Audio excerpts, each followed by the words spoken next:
Hey, what's going on, everybody? David Noe with SpeakEasy HR, presented by Payroll Partners. We are here. It's the end of October, episode 50, and I have an awesome guest with me today, Pete Schramm with Latitude. And I am so thrilled to have him on. We've been talking for quite some time, and now we are here, my friend. So welcome. Thank you. Hello, everybody. Happy Monday if you're watching live, and happy whatever day and time it is if you're watching the rerun. Thanks for joining us. Absolutely. So we are live on LinkedIn and YouTube right now. So if you are going to catch us live, ask questions as we go. I'm here to learn from Pete. If you have questions in your mind, others might have them as well.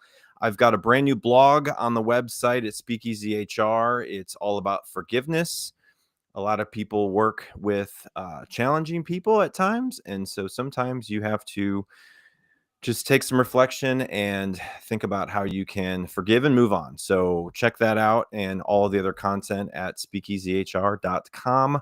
So we're going to be doing a couple of things. We're going to be going through a little bit about Pete, hearing about Pete's background and what he's been into, what he's focused on right now in his work.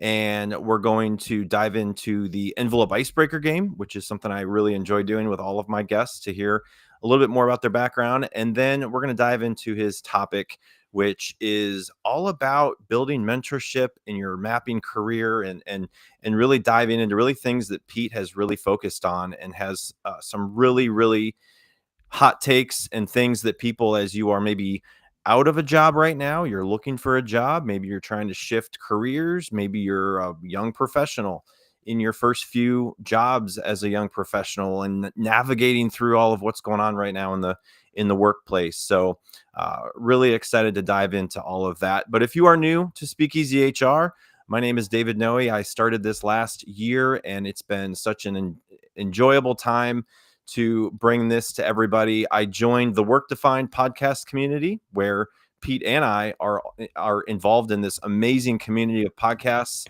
Yes, thank you. I'm gonna get this before I forget. Mini air horn, which is my favorite new little toy. The guys at Work Defined have been doing an amazing job of bringing on new guests, new hosts, and podcasts. So if you are just looking for a new podcast to check out, go to workdefined.com and you can find those. And Pete and I are out there as well, so you can check all of our episodes out. But Pete, if you want to start and kind of tell us a little bit about your background and kind of where you grew up and what you wanted to be when you were in grade school, I don't know, go wherever you want. Yeah, so I grew up with parents that were always guiding me in the right direction. And even if I was to veer off path, they were saying, hey, this is really where you should be spending your time, people you should be surrounding yourselves with. And I didn't really know, for better or for worse, but I said, hey, if it worked for them, then they must know something. So it all started on a farm in Western Pennsylvania, Okay. David. And from there, my parents instilled in me this principle that we're here and our purpose is to better the lives of those around us. And I said, okay, cool. Well, how in the world am I going to do that?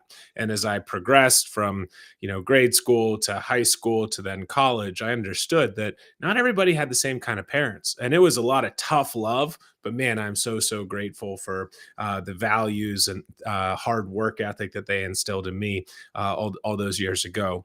So as I progressed through getting my undergrad in mechanical engineering, graduate degree in mechanical engineering, never had a job in mechanical engineering to date, but learned how to think and solve problems and work through different complex things that the world throws our way, right?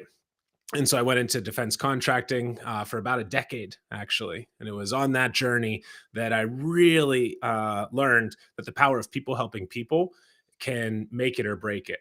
And so I asked my boss early on, I said, how can I be the best employee that you ever had?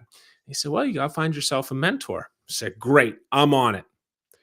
What does that mean? Where do I find one? When do we chat? What do we talk about? And so over the next few years, I realized that other people were on a similar journey. And so we'll get into the result and what I decided to do with my time. But as you alluded to and shared up on the screen, founder and CEO of Latitude. which is a company that does exactly that. Help people connect, grow, develop, thrive inside of an organization. Whole lot Yeah. of lives to change. Yeah. Yeah, so you and I connected through a mutual friend, and that's really how I get connected to a lot of people on this podcast is through others that I connect with, and then they reach out and say, "Hey, I've got a few people I want to introduce you to." So that was probably 6 to 8 months ago, and now here we are. And so yeah, you've done some amazing work. And so if you are watching live, you can scan the QR code, go to Latitude, go latitude.com and check out his work.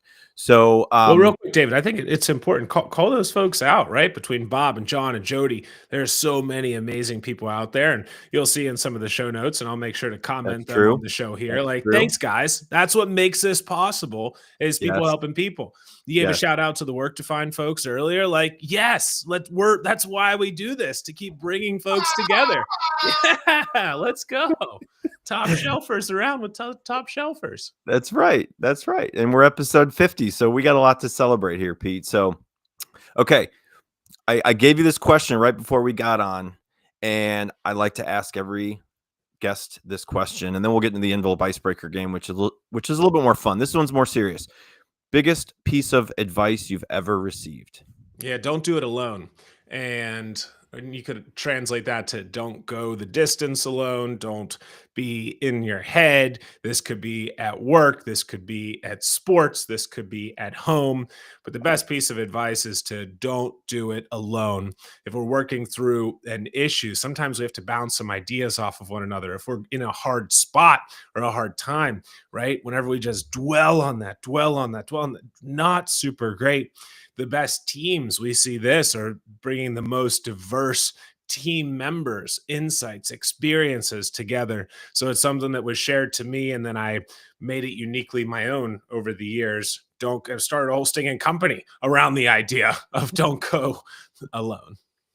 Yeah, that's great advice. I'm always interested to hear how people answer that question. So, thank you very much for sharing. All right, you ready for the envelope icebreaker? Yeah, I'll do a little drum roll over here for us. So let's go. Okay, let's do it.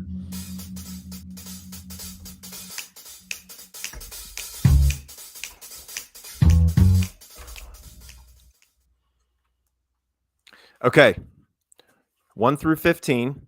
You pick a number, and I open the envelope. Lucky number 7. Lucky number 7. Yep. Okay. Number 7. Oh, okay. Just so everyone knows, I'm not cheating. Number 7. We got, what's a random skill or talent you have that people are always surprised by? It's either stone carving or Stone pottery carving. or splitting wood. Okay. All Mhm. right. I didn't see that one coming, but all right. That's exciting. Absolutely love it. You can, Stone carving. yeah, for some of those, you're able to get a little bit of a workout in. I had some, I don't know where my pots or my stones are around here, So, but I should probably put them in the background again. yeah. So how does one get into that? Like what started that? Yeah, so whenever I transferred from a public high school into Swickley Academy, greater Pittsburgh area, they do these Okay. things where they help you take electives and you're able to Yeah. choose what you want to do. And Okay. I kind of said the same thing. I'm like, stone carving and pottery, ceramics. What the heck is this? I've seen it in like movies and I read about it in books, but I can actually do that. And that's, yeah, quick plug for sure to Swickley Academy in the community. Go over, check it out. A lot of great things happening. And Mr. Lalomia was one of the greatest teachers that I've ever had. He taught both of those classes. And it was just a remarkable opportunity to do something different, put yourself in that zone of uncomfort, right? Find success and find new things outside of our comfort zone. Yep. And you're able to use your hands, use your mind, be creative, screw up, right? Throw some Miss Frizzle on there from the Magic School Bus. We got messy, make mistakes, and try again. And I thought there was a lot of life lessons, but also it was a lot of fun to just do that. And express yourself with different materials and different manners. And usually the folks that are doing those kinds of activities are pretty fun to be around as well. Yeah, absolutely. Well, thanks for sharing. That is one thing I did not know about you until now, and I'm sure many haven't heard that, but well done. That's exciting. All right. So, just a few messages from our presenting sponsor, Payroll Partners. So, for those of you live, thank you for hanging out with us as part of your Monday. It's lunchtime if you're in the Midwest Eastern time zone. It's 12:15. So, enjoy just a couple of seconds with our presenting sponsor. Grab a drink, and then we'll get into the topic with Pete here. 1 second. Finding a new employee takes time and money. For one position on a single job board, you could easily spend a minimum of $5 to $10 a day advertising a job post. It's worth noting that the average time it takes to hire a new employee is 36 days. However, it can take longer than that. You could find yourself paying hundreds of dollars a month for a single job board. And if you're using multiple job boards for multiple positions, this could add up to thousands of dollars a month. There is a much simpler and more affordable way of finding the right candidate. At Payroll Partners, we offer an applicant tracking system to help manage your hiring process. Our ATS is customizable, allowing you to decide which days you want to run the job and when to close it so you don't break the bank. And this feature lets you e-blast your network, posting jobs on multiple boards at once, all managed in one location. Payroll Partners, elevating your payroll and HR experience. So, if part of your job is to focus on technology with your business, big or small, we can help you. Look us up. I was once a prospect. Now I work for the amazing company Payroll Partners, and we just have a very unique approach to service, technology, customization. So, check us out. Look me up on LinkedIn. Would love to hear about your situation, see if we can help. So, Pete, just like everyone else I bring on here, I like to really bring up a topic that you are passionate about as a guest, you have insights on, you have studied and worked on. And this one, I think, is one that I haven't really had many people bring on and talk about. So it's very unique. So for the 50th episode, I appreciate you bringing this insight. But it is the top shelf topic is your personal boardroom, building mentors and mapping careers. So I love this topic. I think it's so important and it sounds powerful. So how do you define it, and what inspired you to build one for yourself? Well, it ties back together of the background, the journey, that piece of advice that somebody gave me. I took action on those Yeah. pieces, right? So, hey, go find yourself a mentor. Cool. Well, trial and error, figure out what works, what doesn't work. Whole lot of what doesn't work, by the way. And then we get into, well, if one of these people as a guide is a good thing, then remember what we said, those diverse insights, perspectives, and experiences for good teams. And if we're going to do that for teams and we're going to diversify the board at an organization or a company, for profit, nonprofit, why don't we do that for ourselves? So having a diverse set of guides, advisors, mentors, champions, what that might be for us, not one size fits all. That's what this concept is all about. And so I'm able to go to an individual and say, hey, can I bounce this idea off of you? Of course, I follow the Pathfinder's methodology. I have my stuff in order. I have my questions, my agenda, some things follow up from the last conversation that we talked about. And I can go from David to Jody to Bob to John and have slightly different kinds of conversations, different insight, perspective, and experience. That's the idea. We have boards to guide organizations through growth, for strategy, for accountability. Now we have the opportunity to add some structure to this concept for us as professionals. Yeah. And don't leave if you are watching live. Don't leave if you can wait until the end.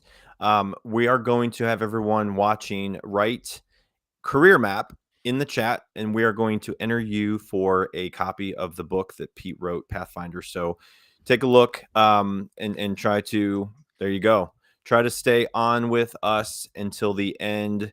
So obviously, if you are already joining and listening, we're going to all learn from Pete over the next 30 minutes, but hang out, try to think of questions to ask, and we'll check them in the chat. But obviously put in career map and we'll put you in the drawing, and Pete will reach out and send you a copy.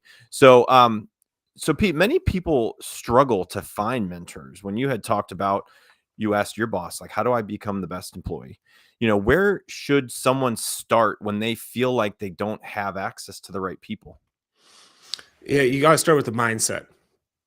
Once you are aware of, hey, I read this book, I listened to David's podcast, I heard Pete, it's mentioned and referenced plenty of different places, but you got to say, okay, I think I need this. Here's why I need this. Here's where I'm able to incorporate this. I have the time. So it's kind of check yourself first. Then the first place to go, if you're employed, ask your direct supervisor, whoever's signing your time card. Hey, I was same thing, listen to this, read this. I got to get a mentor. Who might you suggest as 2 to 3 people for me to explore as potential mentors? Who has been helpful to you? And maybe could I have a conversation with them to learn more about the process, understanding that they may be very busy, but perhaps they might be able to connect me to some others. So that's the first piece right there. The other piece is to, as we talk about in the book, personal board of advisors. It's not just one mentor, not just people above you, 2, 3, 4 levels above you, but also on the same level. So you can think about your team and those folks that you really hit it off with well. Another one to think about is somebody that does work on in your organization, on your team, also reports to the same leader. And that might be a good person, but thinking about it from the lens of, we don't want those Franks and phonies and fakes on our personal board as we're going through this. So not all potential prospects are created equal. Very important. We can also find great mentors, advisors, and guides through sports, through our family, through volunteer activities, by going to conferences and events. Disrupt HR coming soon. The HR collaborative, check it out, right? Lots of great opportunity. LinkedIn, Yeah. you can have these virtual mentors. I think about it like telehealth, David. Um, some people say, oh, I got to be in the office to see my doctor. Okay, great. Well, what if you were able to just have a phone call and do that today instead of waiting 6 months to be in the office? Wouldn't that be better than nothing? So there's a lot of different ways that we can go about it, but we have to start with ourselves and our own mindset first. Yeah. I love that. So how can someone identify the different roles that belong in your personal boardroom, right? Like a coach, challenger, connector. How do they identify those? Yeah, so we talk about 10 different board seats in the book. And whenever we think about like historic legacy mentoring programs, that's probably going to be your functional mentor or your cross-functional mentor, right? Those are two, and that's somebody who's been in your shoes before, done your work, functional mentor. Whereas a cross-functional mentor is somebody, if I'm in HR, for example, this person's probably come from engineering or legal or marketing. And then we also have our supervisors should be on our board. I was just talking to somebody this weekend, believe it or not, and they said, wait, you have a one-on-one with your manager more than just once every 2 months? I'm like, yeah, that's how it ought to be, believe it or not. Hopefully it's closer to once every 1, 2, 3 weeks at max. And I'm curious if we get some feedback from folks that are listening and watching, Yeah. what do you think is the ideal? Maybe it's not current state, what's truly happening right now, but how often do you think you should be having a one-on-one with, and if it's like a split level or something like that, that's not what I'm talking about. You sign their time card, you're doing their performance review. How often and frequently should you be having those structured one-on-one conversations where you have it on the calendar? That's what the agenda is for. We Yep. also talk about the buddy. That's that peer to peer, right? More informal whenever it comes to the board. And you might have a buddy program at your organization. Well, I ask the question of, what do you do with that buddy program after day one, week one, month one, year one? Because that integration and assimilation process goes far beyond just that initial checking the box and compliance transactional aspect of things. So those are the first four, and then we get into a couple of other ones over time. One more that I'll just share briefly here is the champion, right? That's somebody who's your boss's level, right? So 2+ levels ahead of you. And that's whenever we really start to take that career map and reverse engineer it. Think, begin with the end in mind. And they're able to share how we fit in with the organization's values, the mission, those different directives, and say, hey, what does this mean to you? How am I able to impact and influence the larger picture here? Yep. I don't really get it. And that's just a big, question or comment or tidbit to share out there to the group is it's okay to not have all the answers. And it's Yeah. okay to go into these conversations with a little bit of vulnerability and uncertainty. And whenever you find that you're able to do that in a comfortable manner, gosh, Yeah. watch out because that Yeah. relationship might just change your life. Yeah. And I do challenge everyone listening live to put in the comments if you have had a mentor, like what did you get out of that? Was it helping get connected to a company for a job? Was it something beyond your understanding of what a mentor does? Like just anybody that has had a good experience with a mentor, put it in the chat. I would love to just see what people say because you look at a mentor group and I look at it as that is a group of people that you trust when they are giving you advice and you're talking to them about a situation. They can give you tools and knowledge to try to help. And so it really sometimes you might get some advice that you may not fully agree with. So in your experience, Pete, what are some of the signs in that situation where you might have to restructure that boardroom a little bit?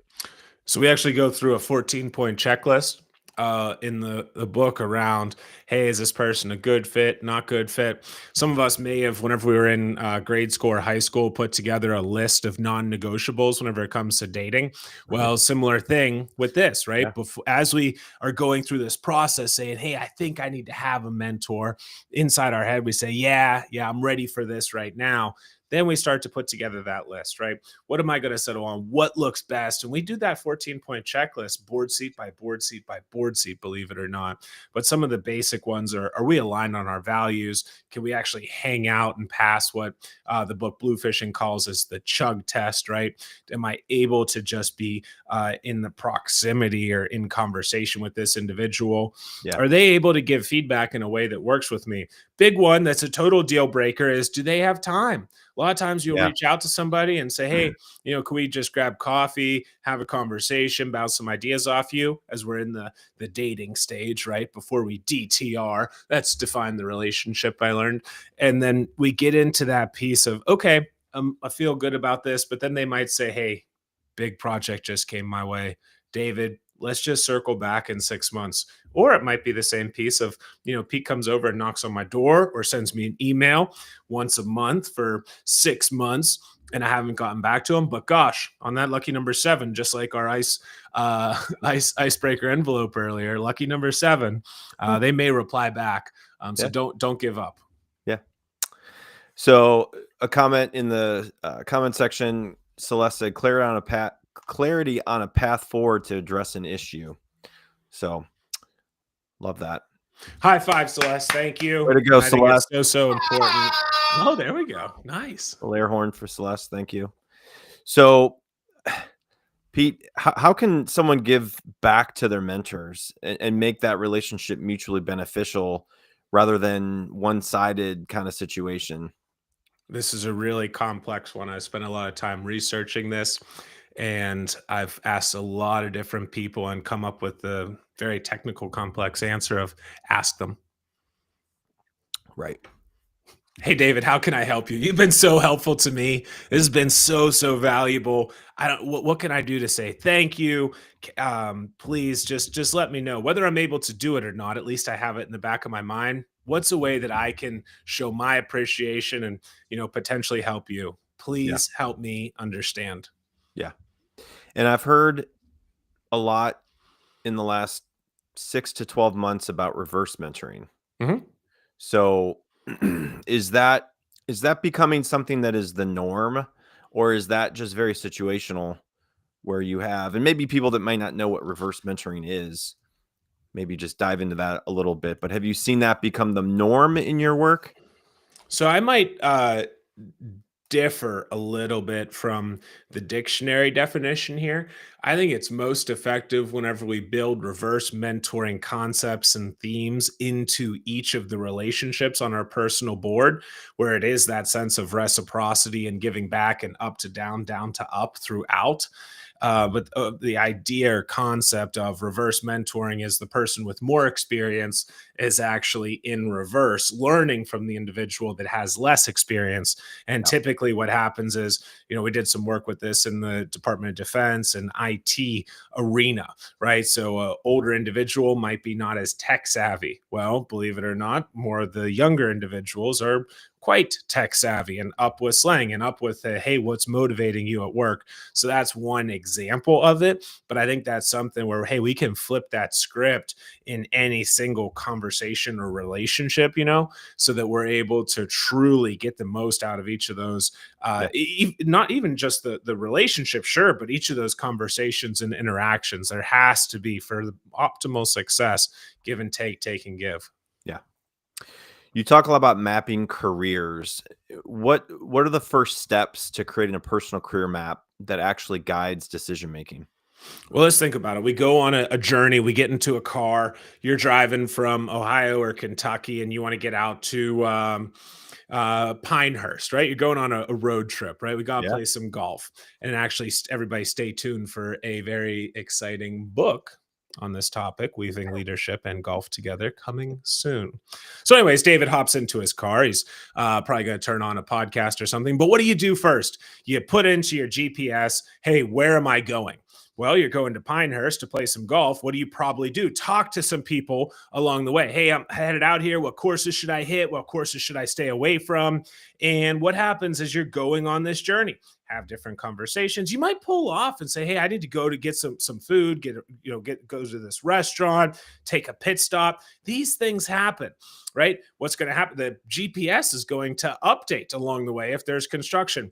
Same thing happens with our career map. We're doing that with our profession, well, with our life, right? We have a little bit of a plan. We're getting feedback from others. We're able to base it off of where we've been to forecast and get a better idea of where we want to go. And it might change along the way. And we might find other places that we could or should explore and travel to as we're going. So in the simplest way to think about it, a career map is something that maps our professional journey. I talk about it in 5 dimensions: past, present, and future.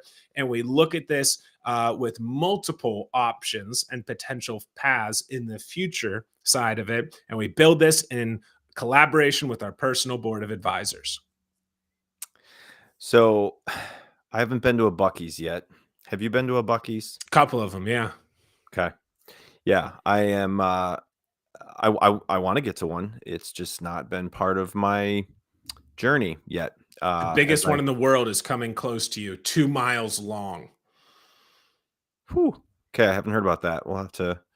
Is it in Ohio, Kentucky? Can you share? Yeah, Get the it's insights? public knowledge. Yeah, it's in Ohio. I think it's close to like Columbus, Dayton-ish area, and they had to like reroute their water systems and such for it because it's such a big ordeal. Yikes. Back to Bucky's. Yikes. Well, so we are live on LinkedIn and YouTube. It is the 50th episode of this fun journey I've called SpeakEasy HR, and the podcast where we uncover a lot and have uncut, unfiltered, authentic conversations. Today is with Pete Schramm, so appreciate him being on. Normally I'm on at 2 p.m., but shifted it up to noon so that Pete could come on and get all of his other obligations fulfilled. So I appreciate you being available. So Pete, how do you balance the organic relationship building with intentional and strategic mindset, about your network?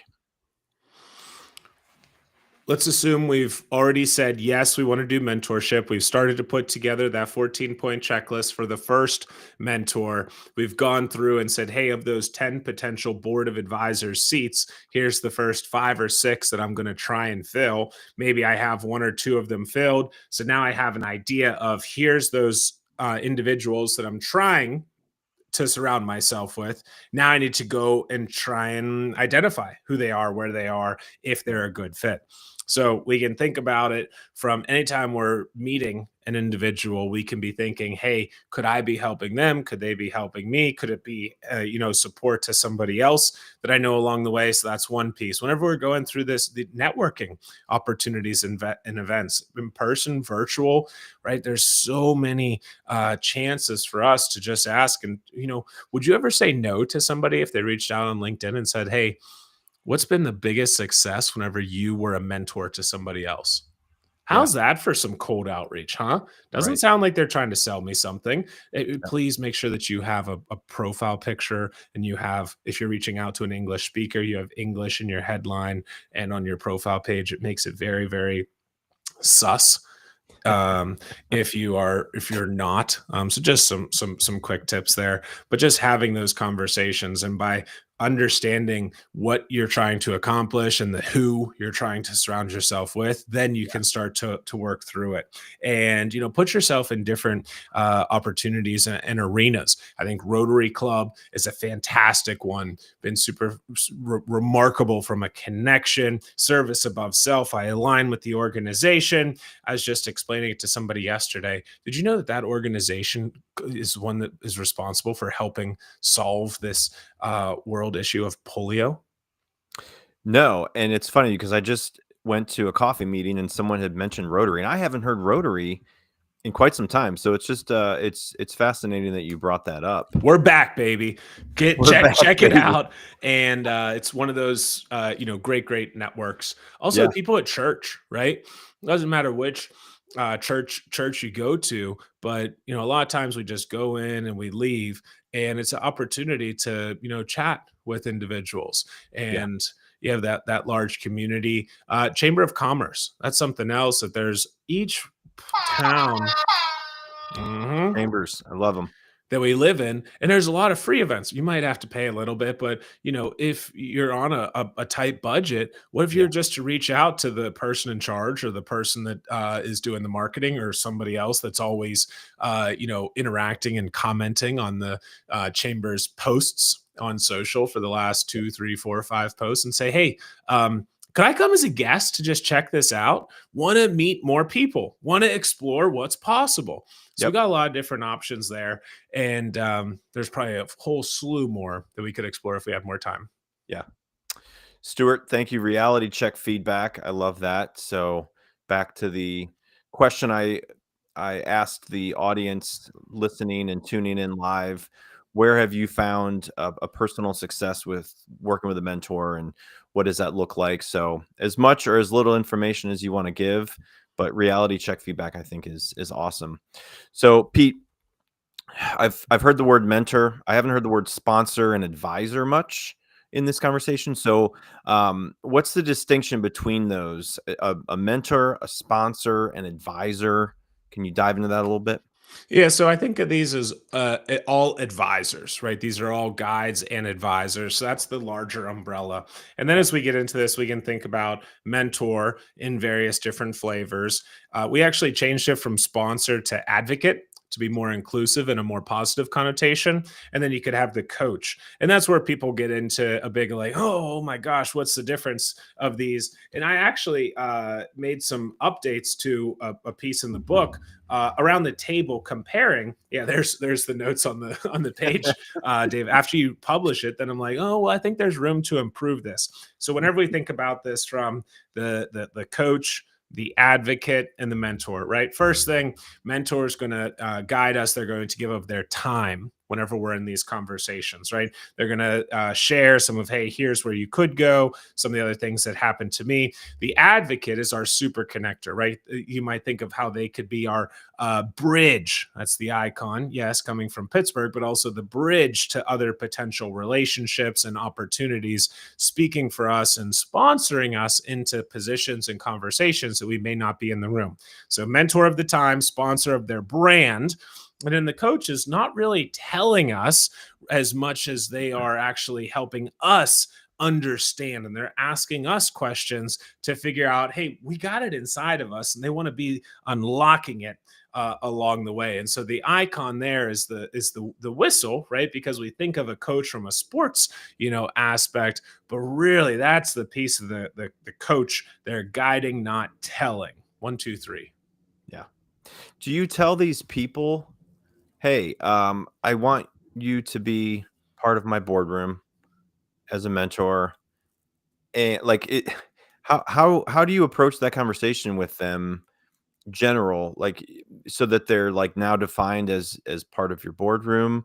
um is that different for everybody and how they approach that conversation with those people? Like, what kind of tips would you give someone as they're like, having that first initial conversation with someone like, yeah, I think Joe is going to be one of my mentors in the future. I need to start talking to him and seeing if he's open to that. Like, how does that kind of like an interview for a job? It's like, okay, well, I'm interviewing my mentors, right? So Mhm. how does that conversation? What would you give as some tips with that? Yeah, it comes up often, and it's not one size fits all. This is very much so a one size fits you and one size fits this specific relationship. Yeah. And there's a couple of ways to go about it, right? You start off and figure out if they're a good fit. You have that initial conversation. You're able to accomplish that. Okay, check the box. I'd suggest you go into conversation 2, 3, and as you get into that attitude of gratitude moment, you can say, hey, David, I really appreciate our conversations up to this point. Been so helpful. And I don't know if you've read Pathfinders or not, but it talks about these couple of different board seats, and he kind of been filling my accountability partner board seat. I don't know if you realize it or not, but I just want to say thanks. Like, you helped me grow so much, and it's really been fantastic. Example 1, 2, 3, date and time 1, 2, 3, so that there's a little bit more oomph to it, and it's just an empty thank you. That's one way of going about it, which is very different than me just picking up the phone and say, hey, I found you on LinkedIn, and then I stalked you everywhere and found your phone number and calling you at work in the middle of the day whenever you're probably in a meeting or something else, and I really need you to be my accountability partner. What are you going to say to that? Who in the world? The audacity? No way. Right. And so trying to figure out the mix in between those two things. Yeah. But you can also, in some of those conversations, explore and say, hey, I am looking for a cross-functional mentor, right? I filled a couple of these board seats, but I'm looking for somebody that has some different experience, and it could be internal to the organization or external to the organization. That's why we proactively do these networking things. So I'm not totally against you putting your hand up and saying, hey, I'd like to find this kind of sort of board seat to be added to my PBA personal board of advisors. There's a couple different ways we can go about it. Okay. So I'm hearing you talk about this, and I want to focus more on the organization approach and how organizations can encourage their employees to build their own boardrooms, right, within their company walls and beyond their company walls. So how and what advice would you give to an organization that wants to support this? Because I look at it as, when am I going to have the time to do this? Am I going to be able to do this on work time? Am I going to have to do this on a weekend? It's part of my personal time. How can what advice would you give organizations in this situation? You either can or you can't, and that decision's up to you. And I'd suggest that everybody take a look at your turnover numbers and your internal time for promotion and internal filling of roles numbers. And hopefully, you quickly get to a point of you can't afford not to. And Right. there's plenty of ways to do this with low to no tech. But this is totally the reason why we started the company Latitude, David, is Yeah. so that people are able to say, hey, this is important. We got to do something for our people. How are we able to add a little bit of structure, process, and accountability through this? And if that's something that an organization's trying to set out and do and accomplish, let's have a conversation. If we're not able to help them out, I'll be very clear and let Yep. them know. If we are, able to help some and then connect them over to a partner, then we'll be clear on that. And if Yeah. we say, hey, it's a great fit, I'll say, hey, it's a great fit. Let's see if we can actually get something going. Reminder, everybody, that January is National Mentoring Month. So reach out with kind of your ideas, your thoughts, what you have planned.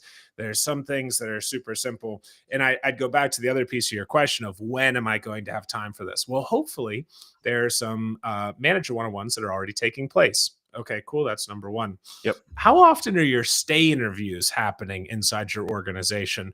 Great opportunity to weave in board seat 2 of the accountability partner. You already have a buddy program of some sort, so there was time for that in your business process already. Okay, there's 3 parts now. Did you know that mentors are 5 times more likely to get promoted than those that are not guiding and learning from others? Hmm. So whether it's a promotion in title and salary, or a promotion of being able to do more and have more skills and achieve more and more accomplishments. So I'd say that piece of, would you be okay, David, if the folks in your organization were going to feel more connected, want to stay there longer, be able to do more, and just overall drive productivity and profitability? So you find some leaders that say no to that. And okay, well, maybe we'll move on past that piece. What about that sense of belonging? We hear that that's kind of an important thing, this bit of loneliness, social isolation.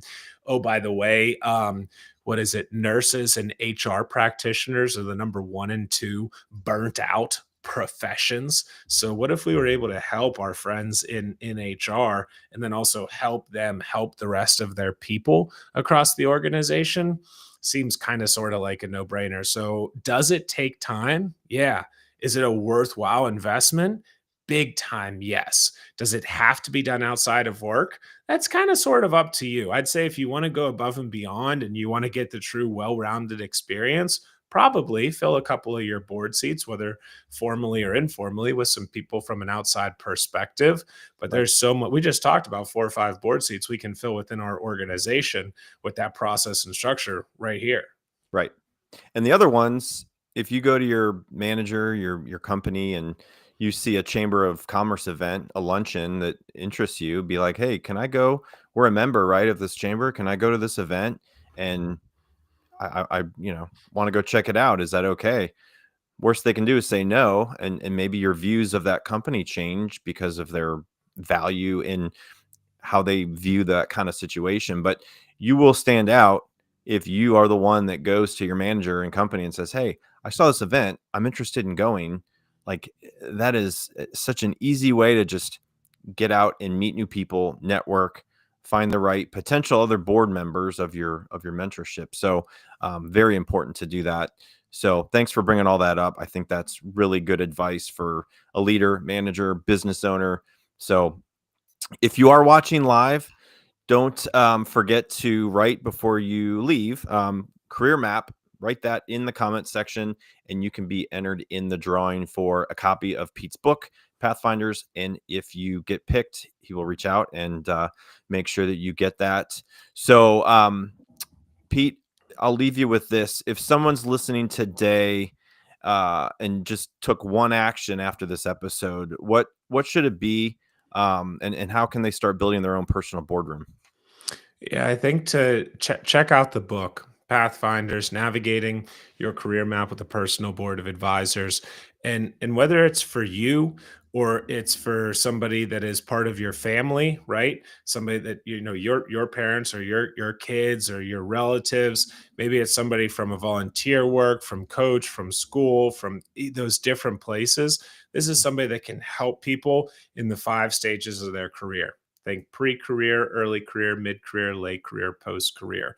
And it's something where we say, hey, we're talking a lot about how we can find mentors and how we can put together a career map, but also think about it. Once I understand a little bit of a framework, then I can guide those others as I am a mentor and I'm sharing my career map to them. So this methodology is meant for people at every stage of the organization so that we can help them. So check that out, and even just take 15 minutes later today or block it off on your calendar later this week and just listen to this again. I don't think David and the Work Defined podcast network will be unhappy with more listens, but just go through and take some notes now that it's able to set in a little bit. And you can do it with just a really fancy technical worksheet, a blank 8.5 by 11 sheet of paper, right? Draw some of it on one side, draw some of it on the back side, take a picture, send me a message on LinkedIn. Happy to jam back and forth on that, and then share it with somebody else. That's the other piece, right? We talked about don't go alone, just tying everything back together to that piece is as we're figuring out who can guide us. Well, let's figure out who can guide us with others along the way. It is a continuous process, and we have to start somewhere and then iterate, and explore opportunities for continued growth. Absolutely. So you can check Pete's work out at golatitude.com. You can scan the QR code on the screen. Pete, what's the podcast that you're involved in? What do you focus on in your podcast? What's it called? So remember I said I'm a engineer, and as you're building a business, you have to do this thing called marketing. Mm. And I realized that I was most successful keeping it simple. KISS, right? Keep it simple, Schramm. Tried to make it unique there. So the book, the newsletter, the podcast, they're all the same title. Pathfinders, navigating your career map with a personal board of advisors. So if you Google on pretty much anywhere, you're going to find those different things. Yeah. But that's the easiest way. We usually share the newsletter on LinkedIn on about a weekly basis. The podcast, bring guests on and we talk about their career map and personal board of advisors. Hey, what worked, what didn't work? And what we hear a lot of times is hey, I was headed here, but then I went here, and then I did a loop to loop, and I wound up over there, but it really felt like I was up here. And whoa, my gosh, that was so fantastic. And I wouldn't have known that if I hadn't put together a little bit of a plan. And we bring on folks from each of those 5 career phases, Yeah. right? Younger, older, everything in between. Have some exciting guests coming up soon as well to record and to show. But A lot. You got a lot going on. Got a lot going on. That's exciting. And so yeah, you can check out Pete's work, look him up. If you haven't put in the comments section career map, do that so that you can be part of that drawing before we get off live here. So Pete, it is a really unique time to be either job hunting, looking for a job. It's going to be fascinating how technology and AI will shift that a little bit. And there might be some folks that are listening to this that don't have really much of a mentor that might decide to start doing that. But I also look at it as just trying to build a personal brand and making sure that you're doing everything possible if and when you don't have a job, right? And how can you find a job without being in a situation where you're 7-8 months? Because that's what I'm hearing. It's taken a while for people to find jobs. So the more that you can proactively do these things as you're working, because I've heard people not be working and they're like, oh, I got a career coach. And it's like, you got a career coach because you don't have a job. Would you have done that if you had a job? Right. So I think the things that you focus on, it's being proactive when you have a job and how you want to excel your career in all the phases that you have as you're working. So anyway, I know there's a lot of people listening that might be in a job and they love it. Great, good for you. And there might be people that are just burnt out, like you said, HR folks, they're burnt out. I talk to them, and I'm always hearing from folks in the HR community about what they want to do moving forward, and is it in HR or something else. So there's a lot that we can unravel with this topic, and I think we could talk about it even longer. But I appreciate you coming on, Pete, for the 50th episode. Thank you so much. And as you had mentioned, there might be a book that you and I are involved in coming out in the near future. Hopefully next year that is going to happen. So just to I haven't mentioned it much at all on this podcast. So this is the first time that I even brought it up, and he is a little bit more aware of it because he is one that's going to be a part of it. So I'll just leave it at that.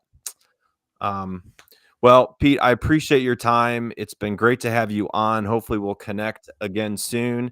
Thanks everybody for watching live. And again, before you get off, put in their career map in the chat and you can be part of that drawing. And if you win, you will hear from Pete to get your copy of Pathfinder. So Pete, best of luck in everything you're doing. I appreciate your time. Everyone have a great Monday, and we'll talk to you all soon. Thank you. Thanks, Pete. Appreciate it.